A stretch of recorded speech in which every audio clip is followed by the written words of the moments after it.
Imagine living in a school every hour of every day. As if that isn't bad enough, imagine that you're living in this school with 6,000 other students, even though the building is only big enough to house 4,000 of them, so it's very cramped and disgusting all the time. Let's even take it a bit further. Imagine that all of those students are insane or suffering from mental illness, needed constant medical attention, and were completely neglected, and sometimes even harassed by their caretakers. That's exactly what happened in Willowbrook State School. This institution was located on Staten Island in New York City. Its doors opened in 1947. The institution provided every student with only 35 square feet of space, less than half of what prison inmates get. Students were often victims of various inhumane experiments, for example, being deliberately infected with various diseases. Calling this place a school might even be too far-fetched. Children and adults in Willowbrook lived in absolute filth. As soon as you entered the institution, you were hit by an intense smell of feces and urine. Agonizing screams of tortured children could be heard every minute, while the staff would physically and sexually abuse them and punish them for misbehavior.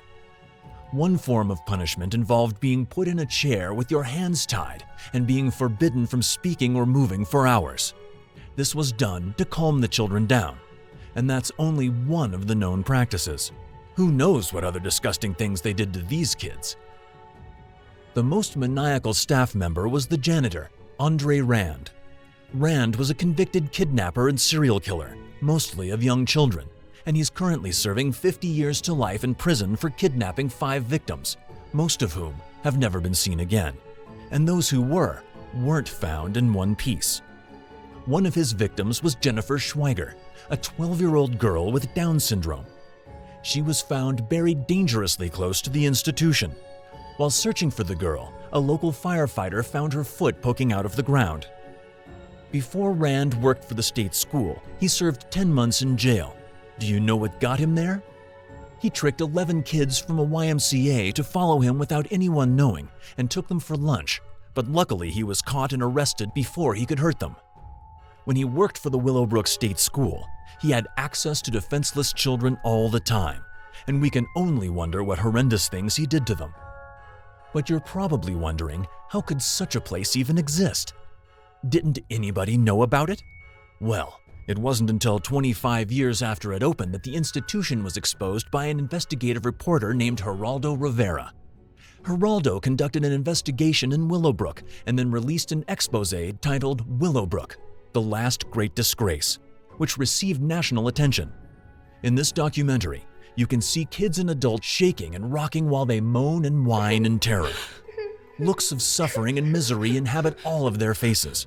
When you see their rooms, you see that they live in worse conditions than animals in a zoo.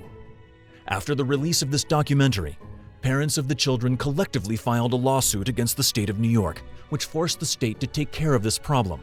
But it wasn't until 1986, almost 40 years after the institution opened, that it was closed down and all of the people in it were able to leave. Later, someone had the idea to convert parts of the building into a college, which became the College of Staten Island, which is now said to be haunted. Students claim that they often feel like they're being watched. They have reported hearing spine-tingling screams and seeing mysterious dark figures following them home that don't disappear from their lawns until the sunrise. All of these souls suffered for so long that many people believe they are still here among us and they want revenge.